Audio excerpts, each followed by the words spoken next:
add one piece, which is that these webinars are recorded, and they are posted not immediately, but shortly. They're posted on our HOPP portal.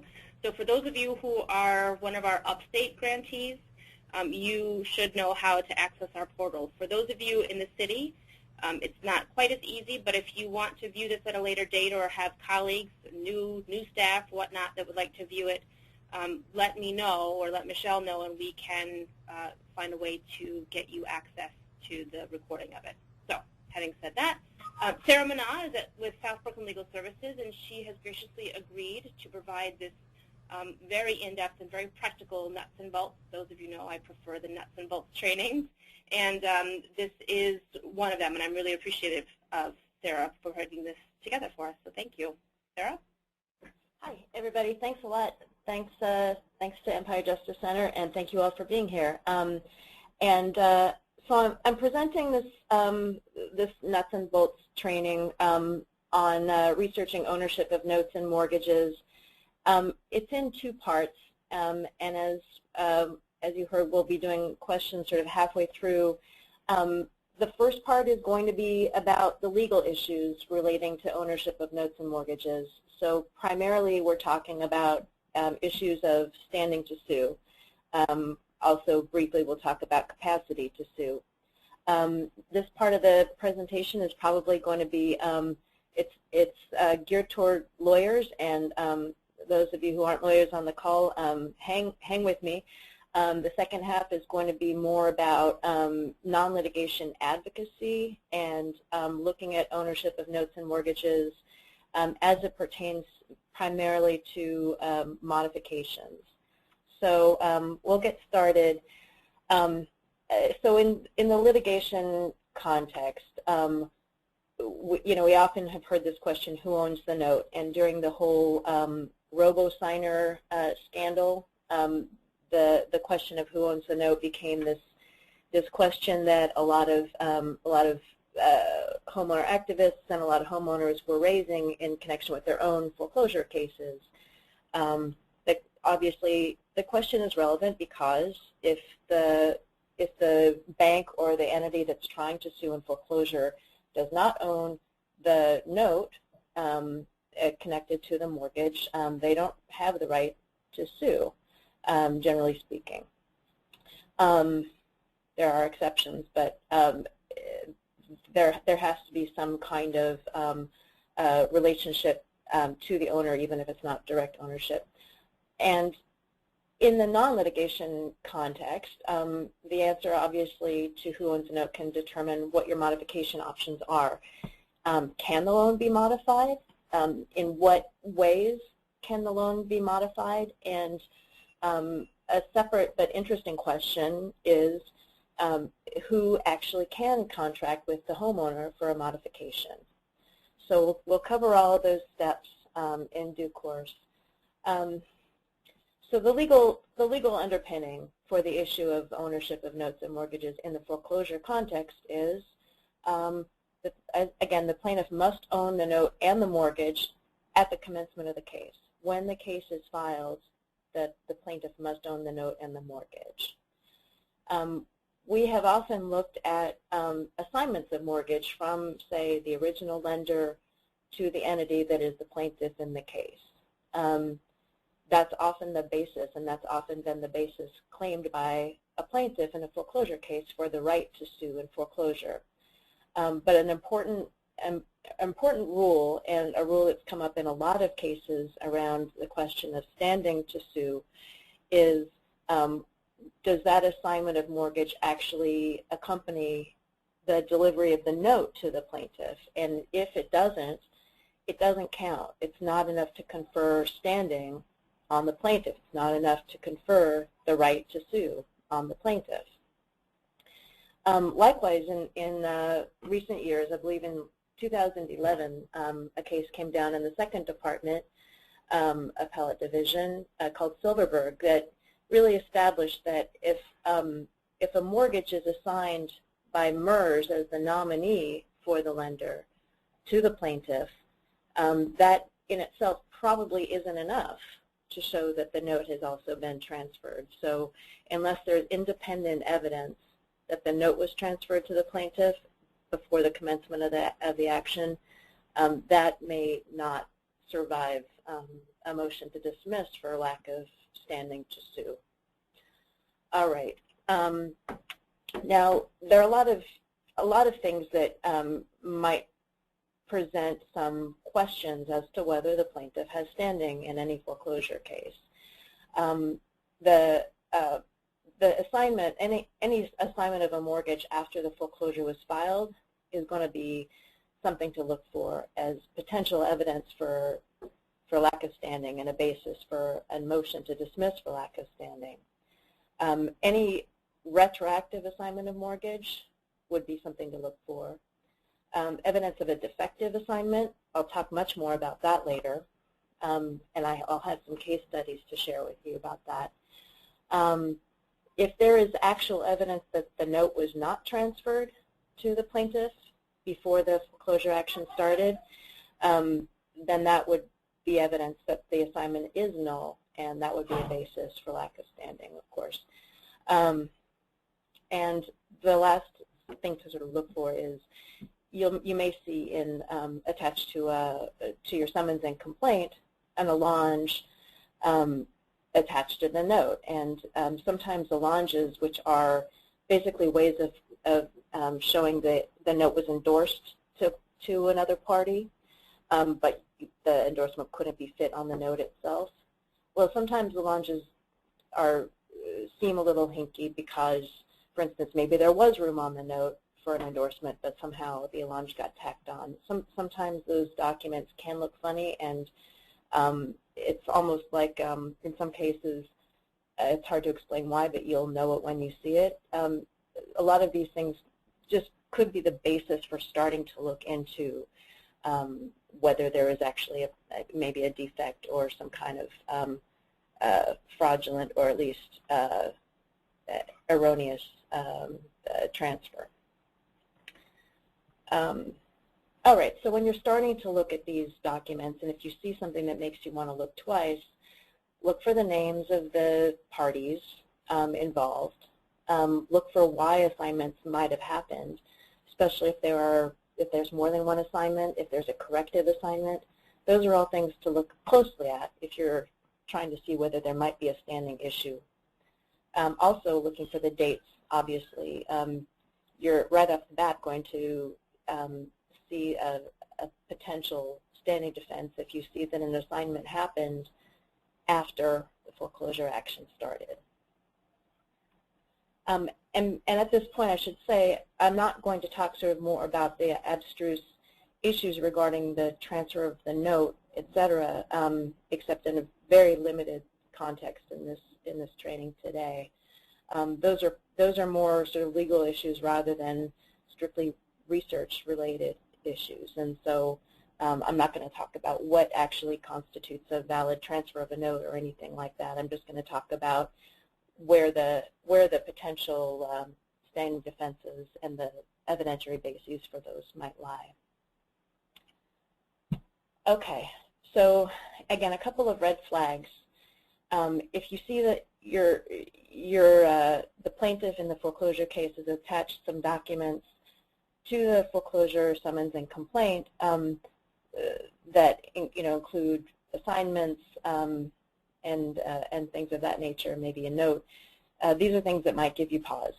Corrected or amended assignment, multiple assignments, assignments that purport to go back in time, say signed in 2010 but effective as of June 6, 2009. Someone like, say, from the Baum firm signing an assignment when they actually don't have it, there is no clear authorization. Someone from a servicer purporting to sign an assignment on behalf of a lender without that proof of authorization. Say you have an assignment to a trust that got a 2007 date, but the assignment didn't happen until 2010. That could be a sign that something is a little off. And a note that's not assigned, that's not endorsed. even in blank. So if it's just the note that your client signed with nothing else, no stamp of endorsement, anything like that, and the lender that originated that note isn't actually the plaintiff, then the plaintiff has a problem because that note doesn't look like it ever got into the hands of the plaintiff, at least not properly. All right, so starting with a little research, a lot of times where you'll want to get started is looking at the case on ACRIS, looking at all the property documents, and especially any assignments that are associated with the mortgage. All right, this actually is outdated because Staten Island is now also on ACRIS, so all of the boroughs in New York City. Now, I know that there are people from upstate, and I'm sorry, and from elsewhere in the state.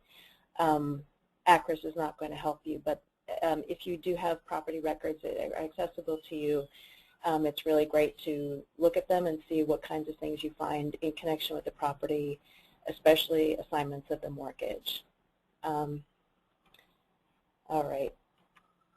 Now, obviously, if there's a difference between the recorded assignment and the assignments that are attached to the complaint, that would be a red flag.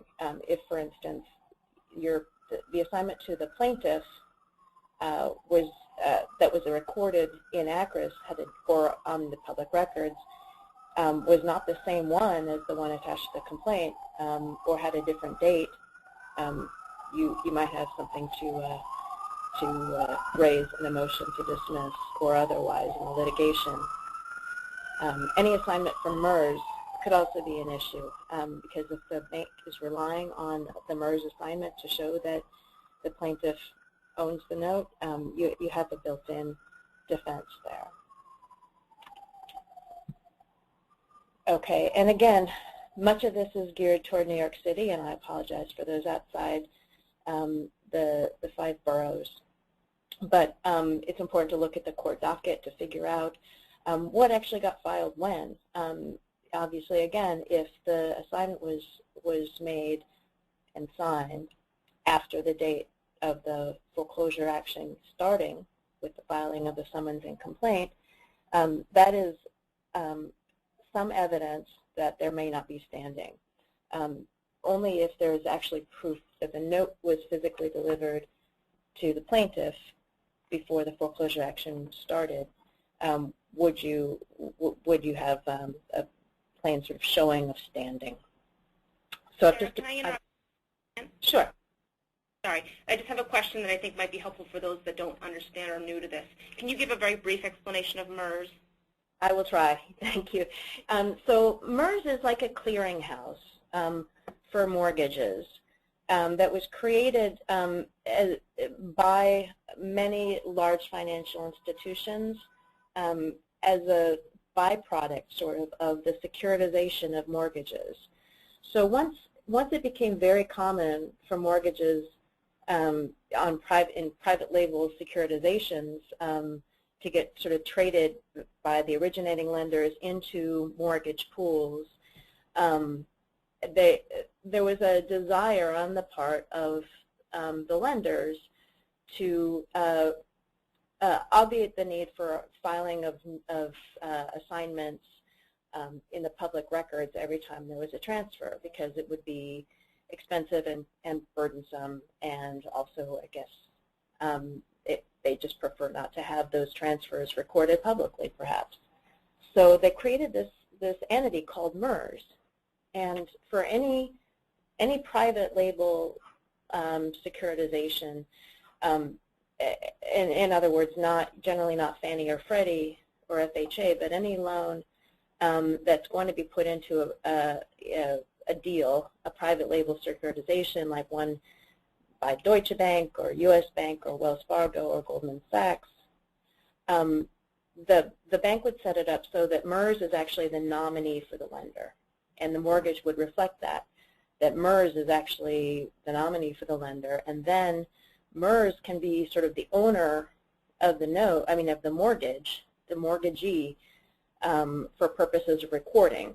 And so even if the loan is then subsequently transferred from one securitization into another, from different pools and between different pools, there's no requirement that any further recording be made unless it's transferred out of a MERS, from a MERS entity, a MERS member to another. Now there's a lot more that could be said about MERS. Hopefully that's enough to at least get it started. The main takeaway is that MERS is never actually the owner of a note, or almost always never, and it doesn't have any right to do anything with a mortgage other than be the nominee and be the mortgagee for recording purposes. So I hope that answers the question. Okay, great. All right, so the court docket, in other words, and also the e-courts, pretty important resources for sort of getting your arms around a case and the timeline of what happened with the foreclosure papers and the mortgage documents. E-filing is now possibly going to be more of a resource for folks, because even if certainly in some counties you're not going to be able to get online to look at this stuff, more and more cases seem to be filed on e-filing, so you can certainly use that resource to do a little research. All right, so talked about the dates of filing and what order they happen in. It's also interesting, you might be able to find information on the court docket about different actions filed against your client by different entities, or even the same entity, and certainly in connection with the same mortgage. Why would that happen? Well, sometimes that can reveal some confusion on the part of the servicer being the one who actually started the foreclosure action going, could reveal some confusion as to who the actual owner is. So it can help to actually look by your client's name and by the index number on your case, just to sort of get a feel for what the record might reflect. I found in one case that my client had been sued twice, and I'm going to talk about this case. On the Kings County docket, one of the cases had his name spelled incorrectly, so I had to sort of root around a little bit to find that second case, but I had already had some indication from the ACRIS documents and the filings with the foreclosure action that there was something awry. So I did a little extra searching, and I found that misspelled name, but that can happen, so it's worth rooting around. Okay. Another thing you want to look for, if you do have some suspicion that there's something weird happening, and maybe the party that owns your client's note is not the one that is suing. It's going to be, the example that I'm going to give you about this is actually going to explain why it's even conceivable that this could happen. But you actually will want to look up and see if you can find some information about the name of the, using the name of the trust that's the plaintiff in the case, and look at the pooling and servicing agreement.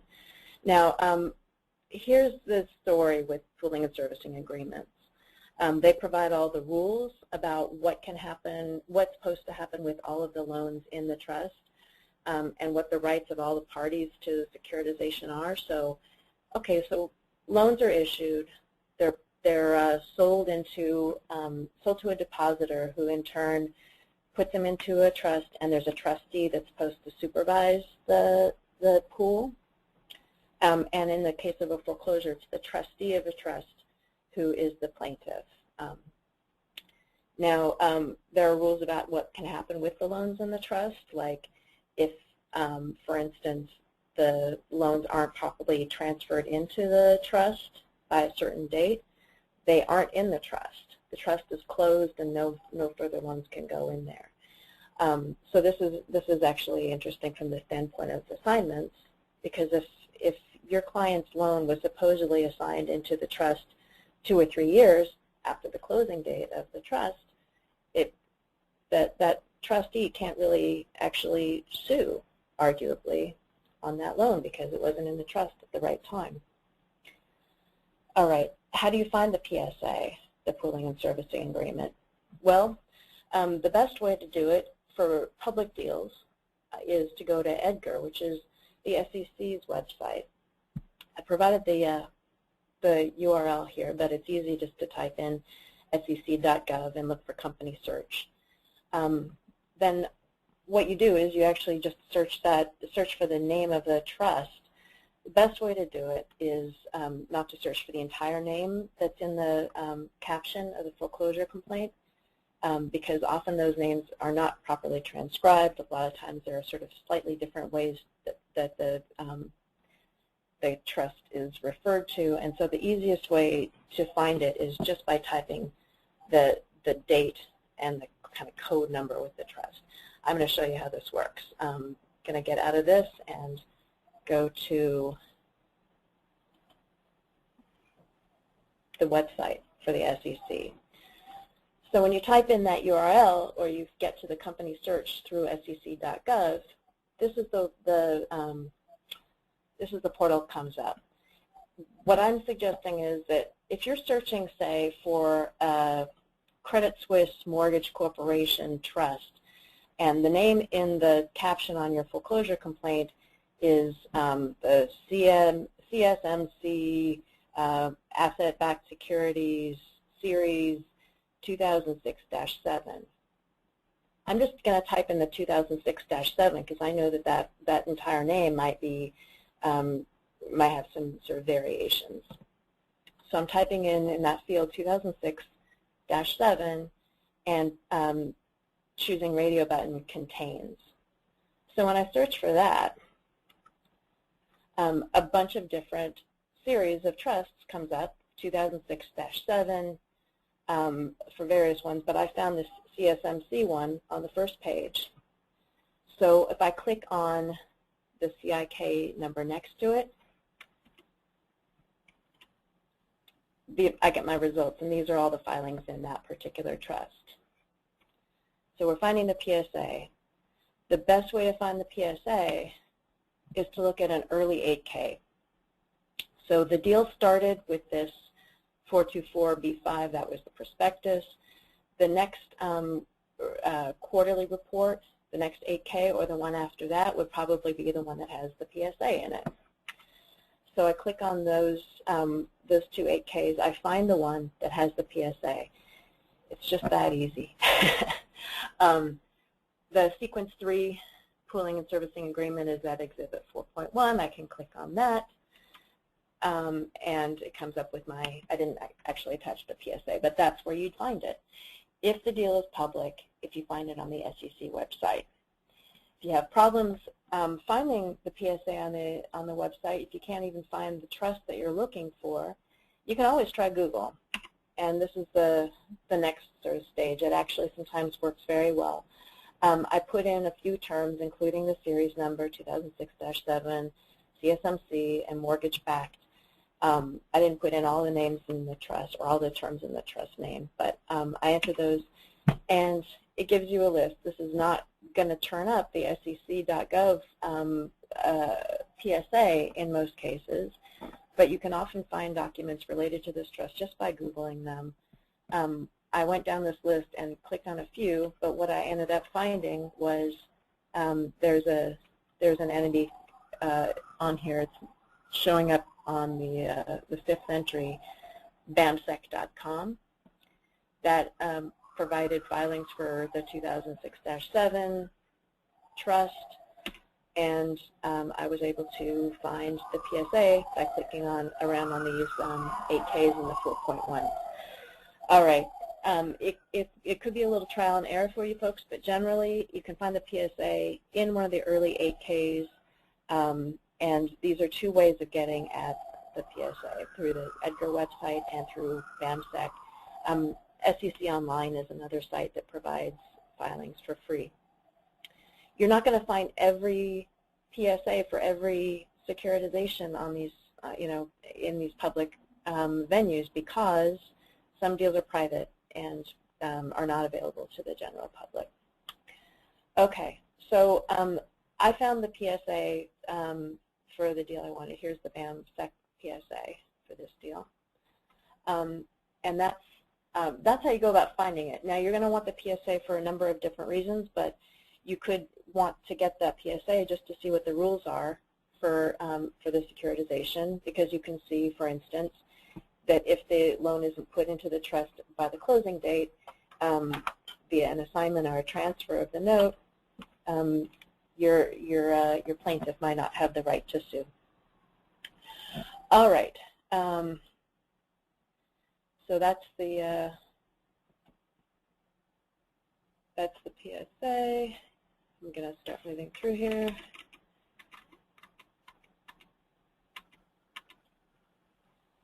Okay. Here's the provision in a lot of these PSAs that basically says if you don't get the loan into the trust by within 2 years after the closing date, it will never be in there. PSAs are often really similar from deal to deal, and almost all the articles are identical, so you can usually find similar language, even if it's not in the same section from PSA to PSA. You'll find something probably similar to this in another section in Article 2, say, of EDGAR. But you can see the highlighted text. Any substitution must be effected prior to the last business day, that is within 2 years after the closing date. So even assuming that your client's loan was transferred in as a substitute loan rather than being part of the original deal, it still had to get in there within 2 years. Okay. Finally, for this section, one thing that you may find interesting if you're researching whether your client's loan was actually owned by the plaintiff prior to the foreclosure action starting is looking at the reports maintained by the trustees of the trust. Now, if your client's got being sued by the trustee of, say, that CSMC 2006-7 trust, but you have reason to think that maybe that loan is actually not in the trust, maybe because of some other red flags that you saw, maybe multiple assignments, etc. You can actually go to the website for the trust, assuming that it's one of these 6 trustees listed on this slide, to see if your client's loan, if your client's note is actually in the pool. And it's not as hard as you might think to sort of find that information. So again, when someone, say an investor buys a share or several shares in a pool of mortgages, they will have access to information about that pool and about the trust that supposedly holds the mortgages. They can get monthly reports about what's going on with that pool, how many loans are in bankruptcy, how many of the properties that are securitized, that have the mortgages on them are have been foreclosed on already, how many are in foreclosure, how many are in default. All that information is contained in these monthly reports, and sometimes those reports include stuff about whether there was a modification on any of these loans. So that modification information will be relevant to the second section of our conversation today. But these collateral reports, as they're called, can provide a wealth of information. I've provided the URLs for several trustees' websites, including the Wells Fargo website, which is actually not a trustee website, but it's the website that Wells Fargo maintains for all of their mortgage-backed securities for which they are custodians. And it's the one that I'm most familiar with. So I'm actually going to provide some insight into how that website works. All right. So again, these are all provided monthly, these reports. They provide all kinds of information about what's going on with the mortgages in the trust, and they provide a great deal of granular information about the loans when they fall into these categories, whether it's loans in foreclosure, loans in bankruptcy, loans that have gone through foreclosure and are now on real estate owned. In other words, the bank has taken possession of the property. Any loans that have been prepaid, etc. So there's a lot of information, including for each of these kinds of loans, the original principal balance, the original interest rate, the state where the property is held, sometimes the zip code, the loan to value of the original loan, and sometimes even the loan number. So at this point, I'm going to talk about a couple of case studies where this stuff is actually relevant. So the first one I want to do is a case, and this is one from 2010. Now, some of the laws have changed such that you may, for newer cases, you're probably not going to see so many defects in the papers in a foreclosure case as you did back in 2010 before the robo-signing scandal really hit. Because what now that there's actually a requirement that bank attorneys look at the papers and make sure there's nothing dubious about the papers before they file.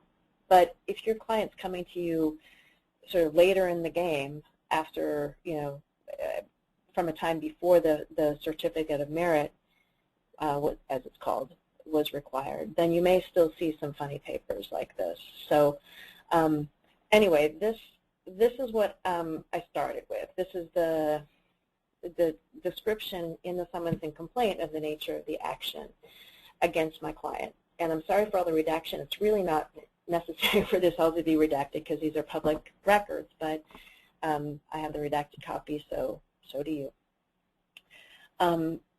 I looked at this and I saw that there were a couple of different assignments. So this was assigned by MERS, again, that's Mortgage Electronic Registration Systems, as the nominee for the original lender. It was assigned by by GE Money Bank with MERS as nominee to Wells Fargo as trustee as custodian for a trust. And then a correction assignment of mortgage was executed, so changing Wells Fargo as custodian to Deutsche Bank as trustee. And then it was further assigned to the plaintiff, which was in fact a different trustee altogether, U.S. Bank. I looked at this and I thought it was a little strange. So I decided to look a little further. And I looked at the assignments on the website because they weren't actually attached to the summons and complaint. So I looked on ACRIS and I saw that there were these several assignments as indicated on the foreclosure papers. So here's the first one, from MERS as nominee for GE Money Bank to Wells Fargo as custodian. Now, some of you who have actually spent some time looking at these assignments will recognize that this signatory here, LaQuinda Alodi, has been identified as a robo-signer for MERS. So already, you can kind of see this is playing out as potentially a problematic assignment. Here's the corrective assignment, fixing it so instead of Wells Fargo as custodian, it's Deutsche Bank as trustee. Still nothing inherently problematic here. Here's the assignment of mortgage from Deutsche Bank to U.S. Bank, who is the trustee for the trust that's actually suing. Okay, so U.S. Bank for this WMC1 trust is actually the plaintiff, and they're actually the one that's saying that they are entitled to sue. All right. I looked on eCourts because I was curious about this, and I saw that there were actually two cases started, one by Wells Fargo against my client, and you can see I did not bother to redact this, so the name is exposed, and then U.S. Bank. And then I went to the Kings County website, and I looked at the Wells Fargo case and saw that it had been essentially abandoned. There was an order of reference and nothing more for a couple of years. This, again, this new case started in 2010. So then I looked around. I went to the EDGAR website. I looked up the trust that supposedly owned the loan, saw that it was closed in 2007, and to cut to the chase, saw that there was a PSA that said if a loan is transferred in to the trust after the closing date, it has to happen within 2 years or not at all.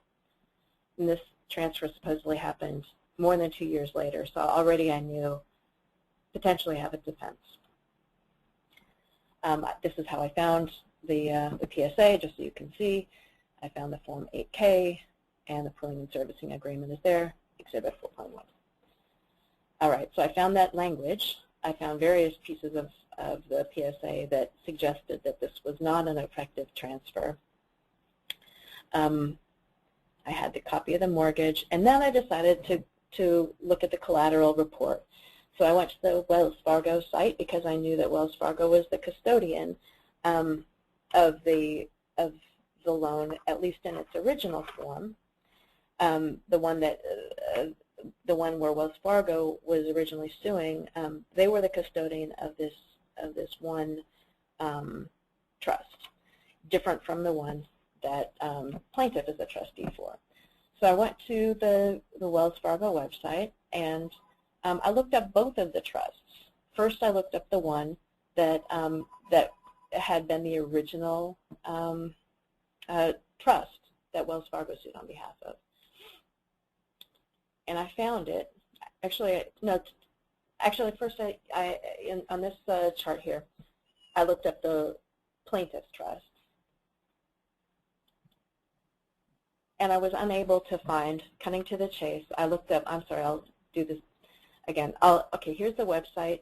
Here's the residential mortgage-backed securities web page. Okay, you can see residential securities.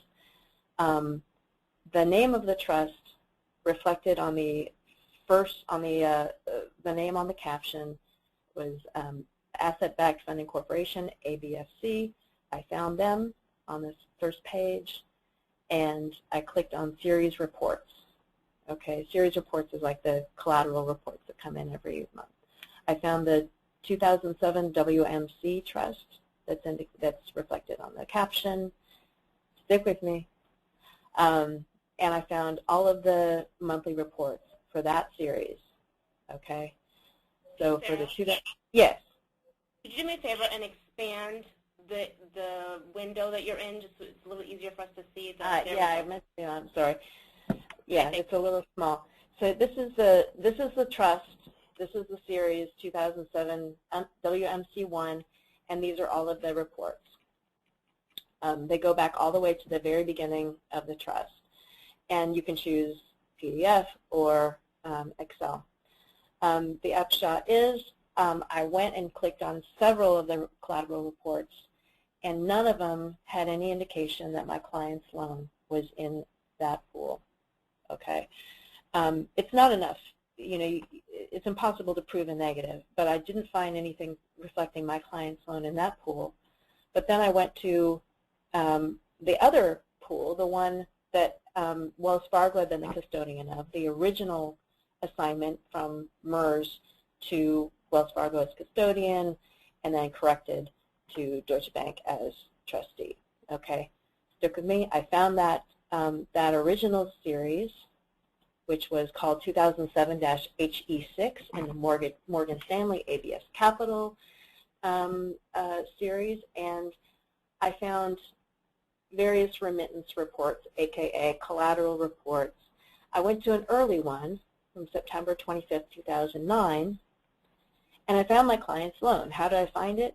Well, I knew that this was actually the loan number that was associated with his mortgage, but a lot of times the loan number will change after an assignment.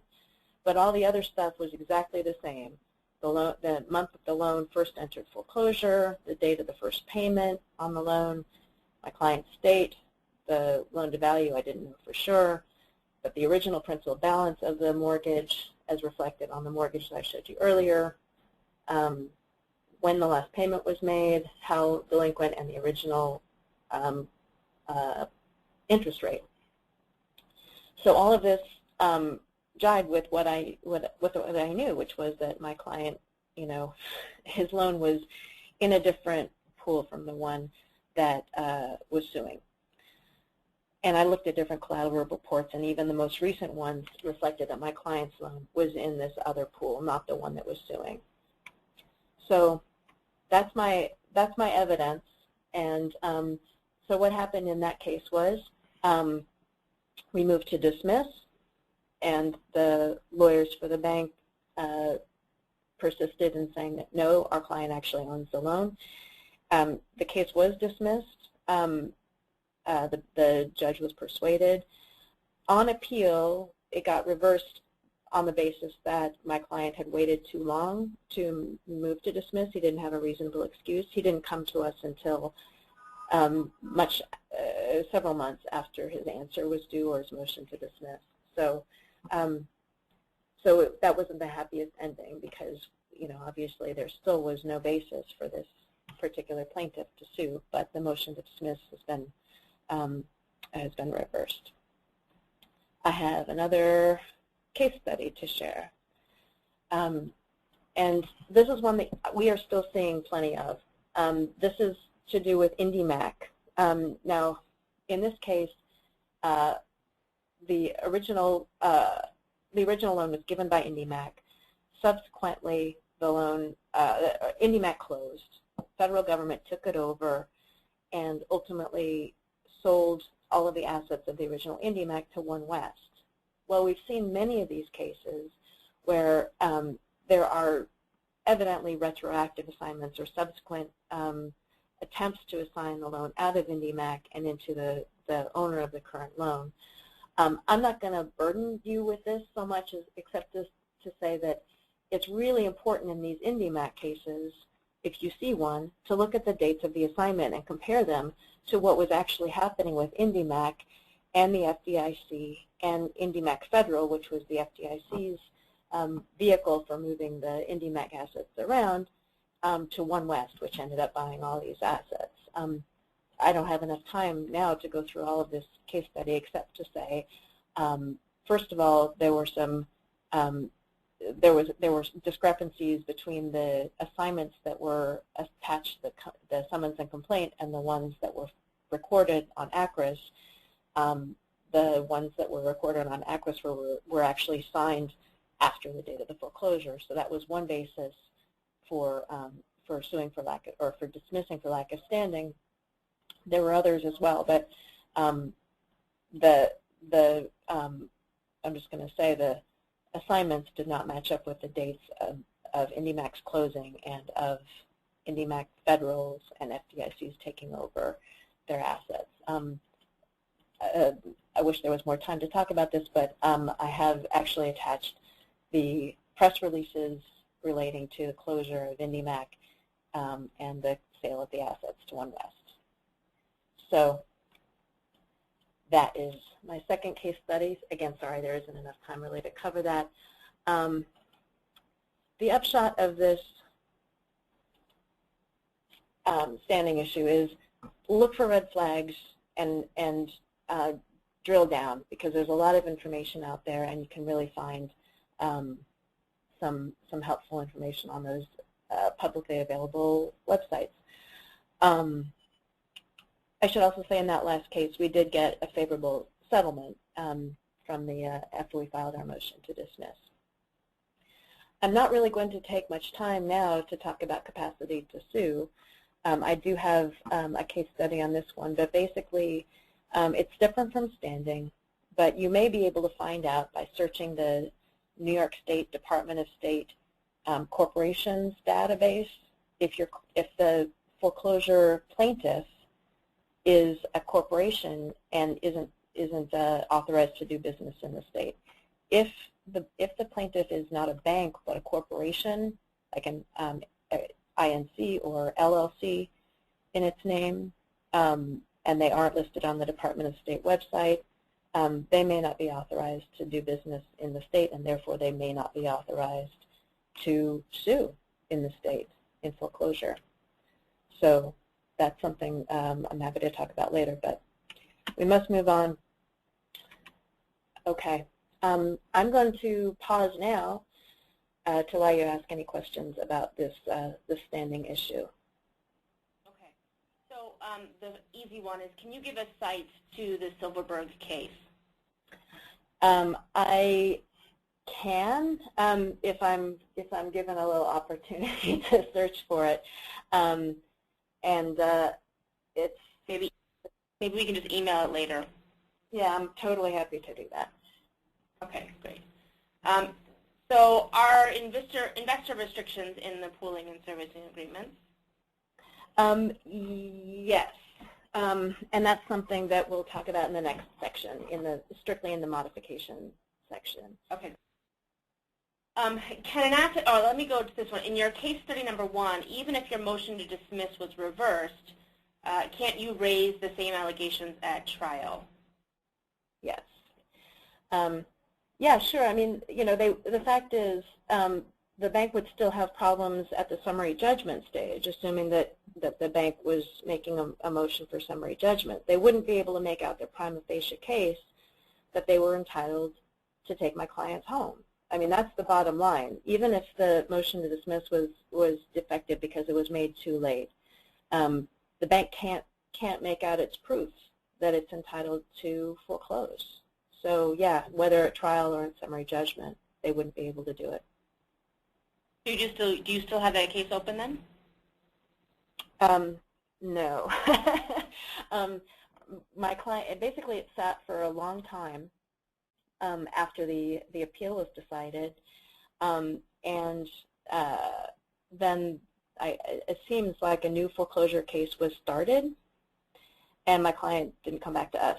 He went to another lawyer, and it's in a strange posture. So it's not exactly the happiest ending on that one. But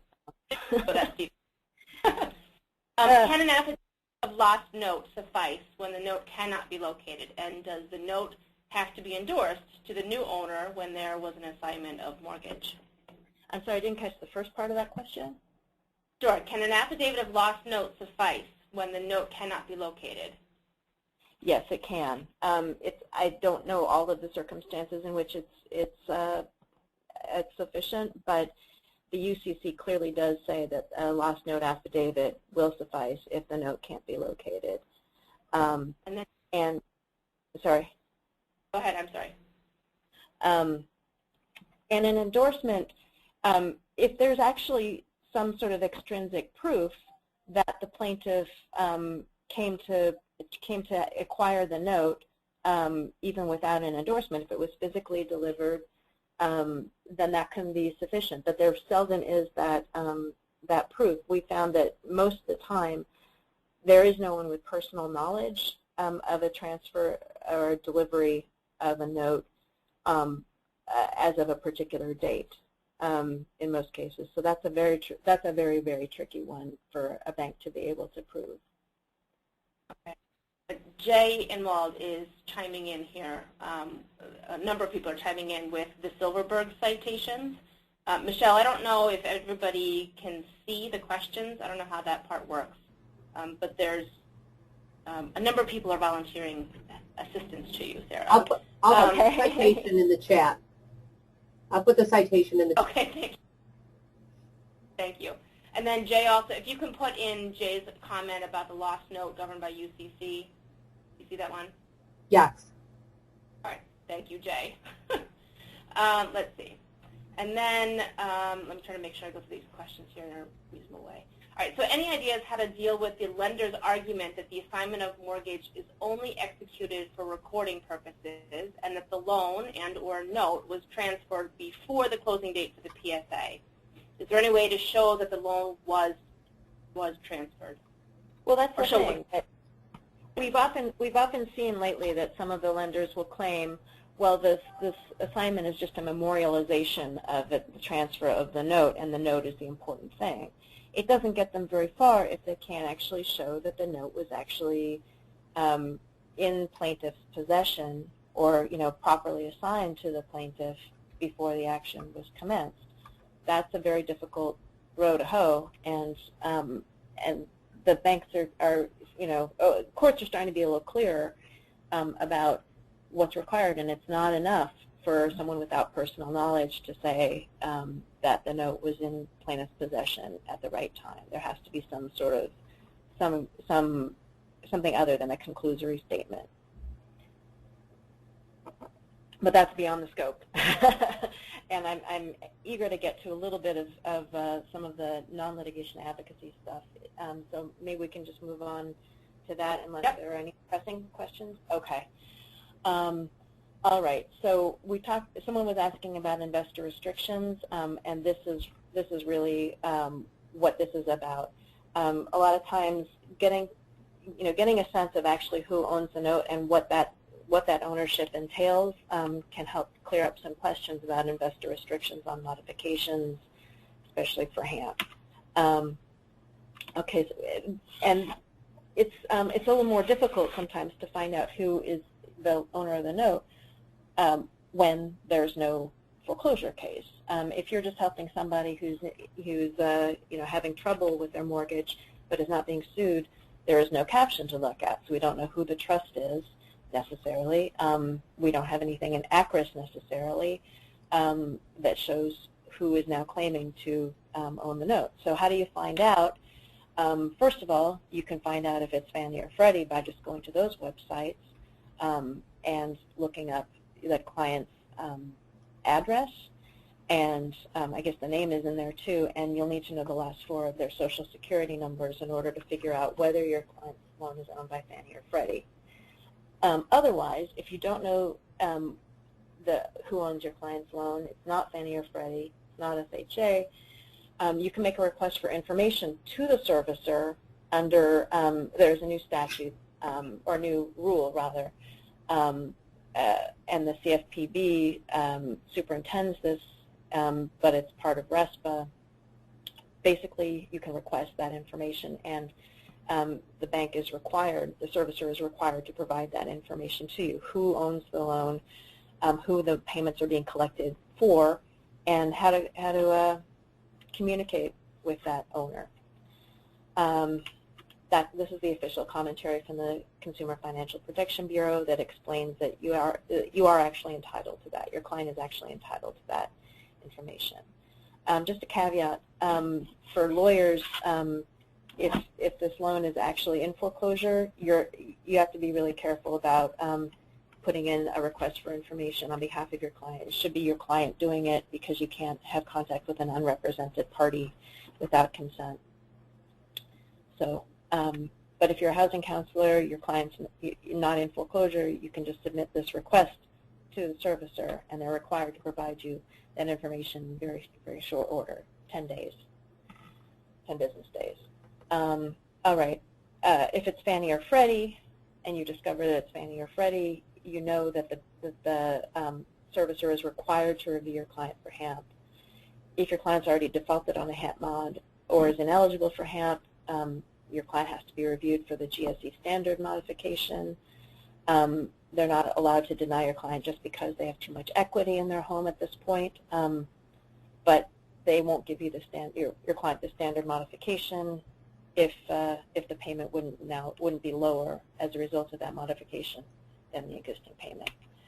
Okay, if it's a private label securitization like the ones we've been talking about, these trusts, go back to the PSA.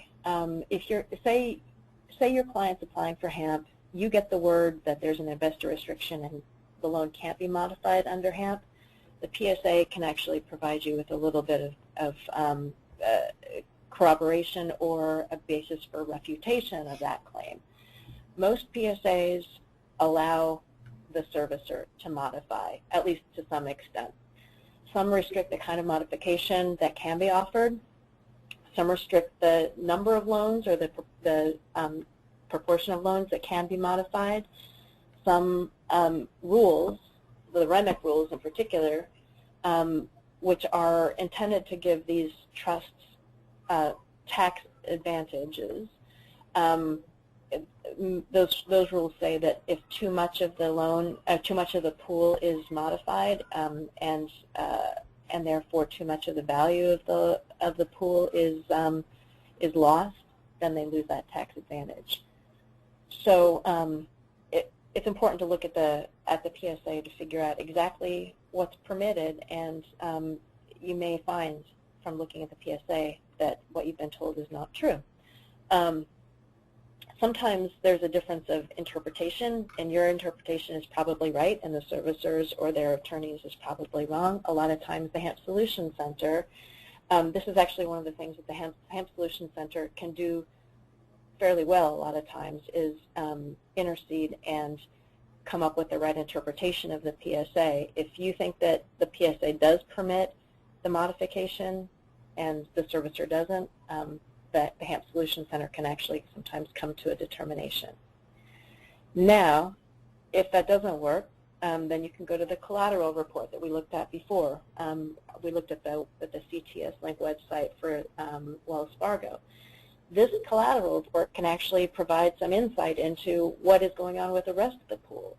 Now, if your client's part of a trust and the servicer says, well, the PSA doesn't permit HAMP modifications, there's an investor restriction on HAMP modifications, but you look in the collateral report and you look at the pool and you see that lots of loans in that pool have been modified to 2%, which you can see from the collateral reports. You already have a pretty strong indication that maybe some HAMP modifications have already happened in that pool, so it may not be true that there is no HAMP modification.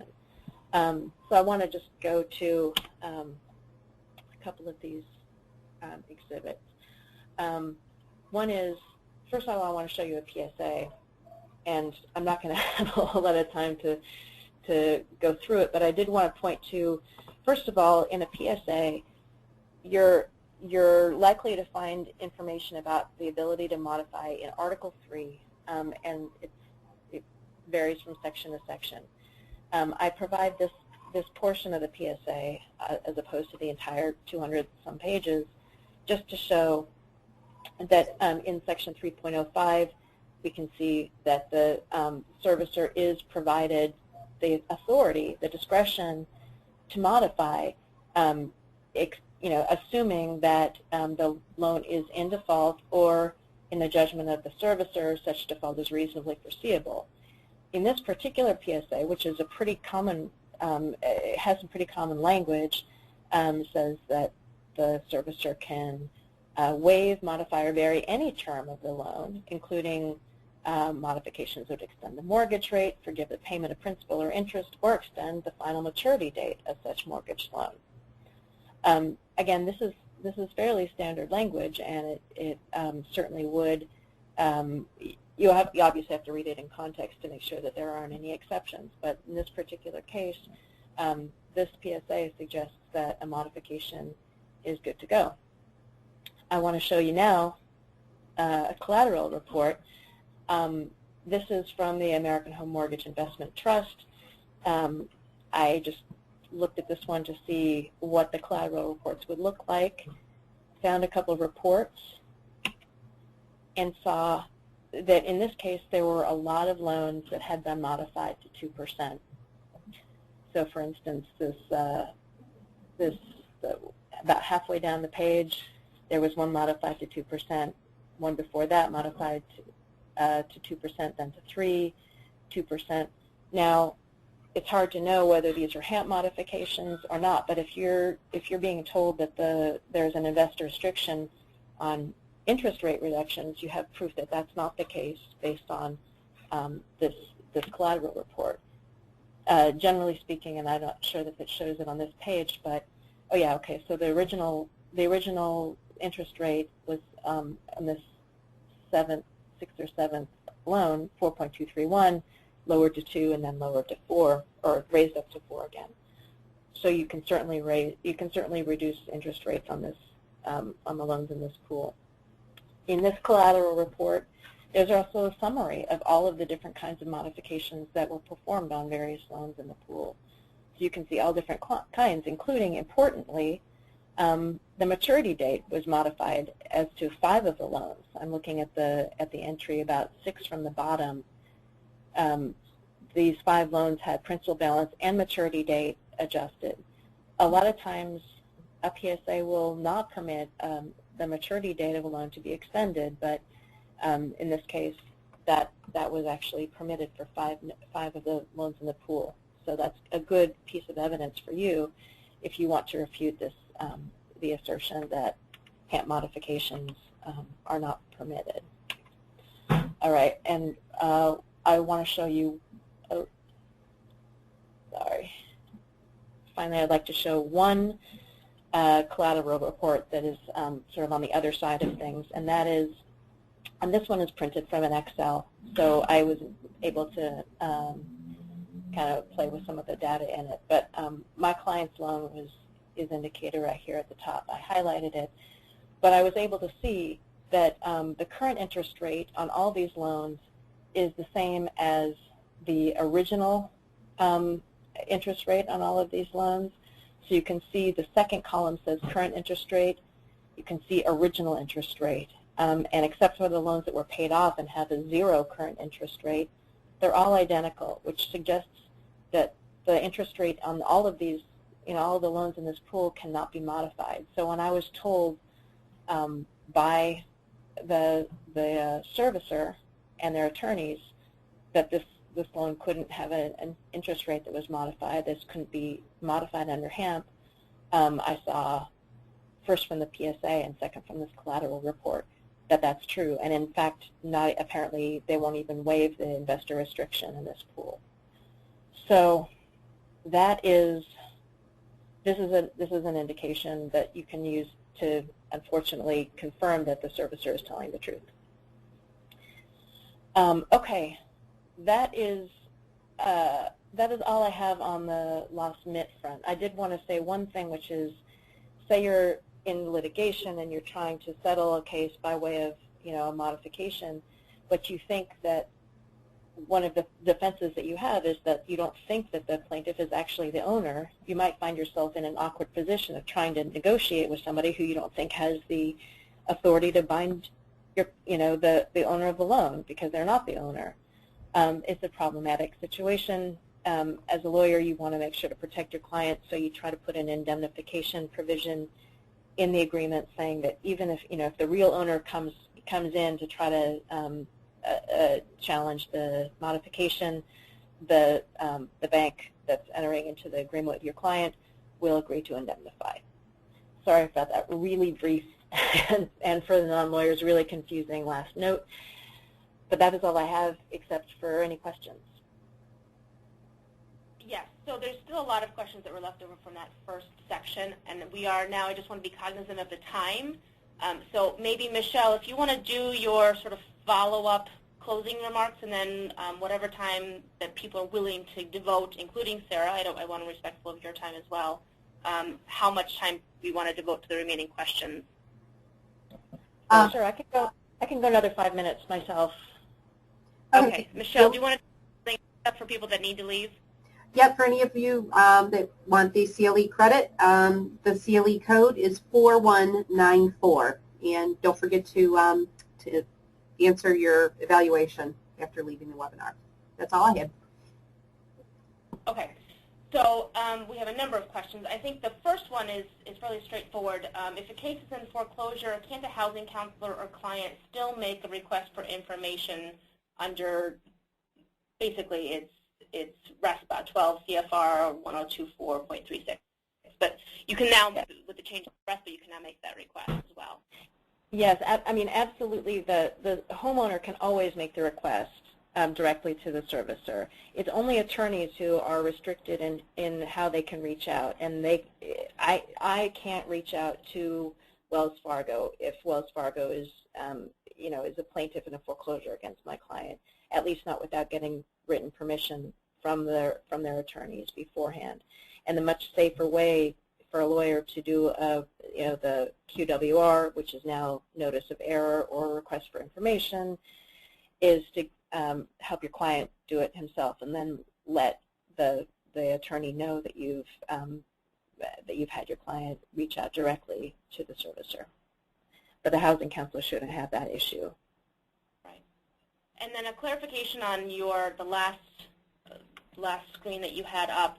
The folks that had an interest rate of 0, you indicated that just means that they've paid off the loan. Is that correct? That's right. Yeah. You wouldn't see that otherwise.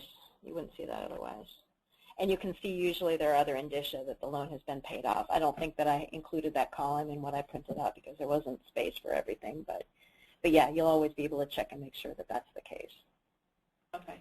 And I apologize because I'm not going to get to everybody's questions, but I'm going to try to hit ones that I think are particularly relevant to folks. If the PSA contains no language concerning a waiver of restriction to modify, is the servicer on firm ground refusing to seek one? No. For HAMP, no. First of all, PSAs don't have language about waiver in that. The PSA may say, for instance, may provide language that says, we don't permit interest rate reductions. They're not going to say unless we give a waiver. They're just going to say we don't permit interest rate reductions. It's on the servicer, if it's a HAMP participating servicer, to seek a waiver of that restriction. And HAMP requires that they do that ahead of time. For any owner of any loan in this that's the servicer services, they're supposed to reach out ahead of time and say, hey, I see you have this restriction. You know that doesn't jive with HAMP. Will you agree to waive that restriction? And they should do that, whenever they, for any owner that has a restriction that doesn't comport with HAMP. So no, the servicer's never off the hook. All right. The next question has more to do with a tech issue. So this person asked, how do you access the collateral report? You went through that in the presentation. I don't think it's good to repeat that. But a lot of folks had trouble getting copies of your documents there just because they're so big. And so if you did not receive copies of these documents, please let me or Michelle know, or Sarah, if you are in that area perhaps, I don't know. You can, we'll try to send it to you directly. Unfortunately, a lot of the systems have been kicking the email back because it was too large. So if you did not get it, you should have gotten it, and let us know if you want it. Yeah, I'm sorry about the size of the files, but I should also say each of these websites, for instance, CTS Link, you have to register, and I registered, and I've been a proud member of the CTS Link community for a few years. Doesn't cost anything. They don't seem to mind that most of my work, involves trying to prevent Wells Fargo from doing what it does. So I think all of them probably do require you to register and get a login. Not all of them, maybe, but most of them. And again, the URLs are all on there, but there may be even other trustee report sites that aren't listed here, and you can Google and see if you can find them, for another financial institution. All right. So, practical question: what if your endorsements and assignments don't jive? That makes a motion to dismiss. Yeah, I mean, it depends on the case, right? If things are not endorsed properly to, endorsed whether in blank or to, a party, and it doesn't seem as if the plaintiff actually has a properly endorsed note to its name, that's a basis for a motion to dismiss. If there's a bad assignment, but there's still a good and endorsed note, and it seems like there's proof that the plaintiff had it in time to start the foreclosure action, you may not have as strong of a motion to dismiss. So.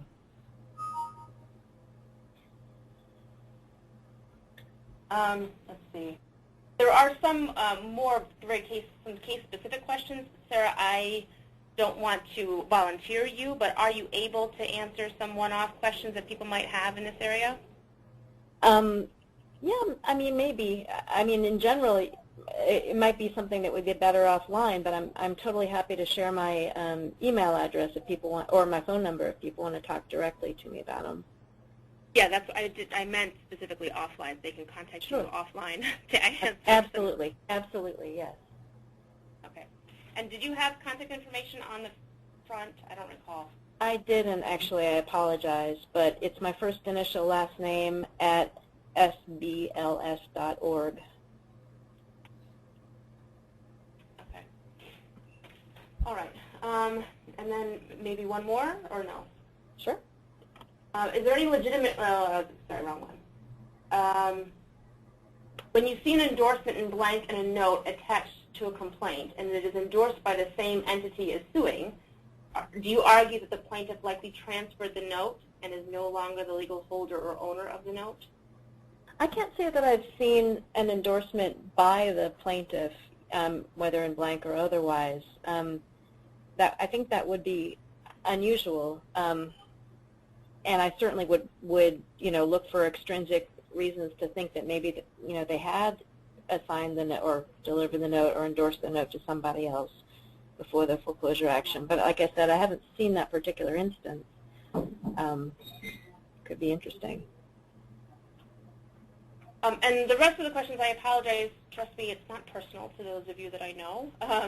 I am just trying to be cognizant of people's time and Sarah's. So if you would like to reach out to Sarah directly on some of these things, she has, by me nudging, volunteered to do that. And thank you, everybody, for joining us today. And Sarah, of course, thank you so much for your time, and I appreciate this in-depth presentation. It was great. Thanks to everyone. This was fun. All right. Thanks, everybody. Have a good day.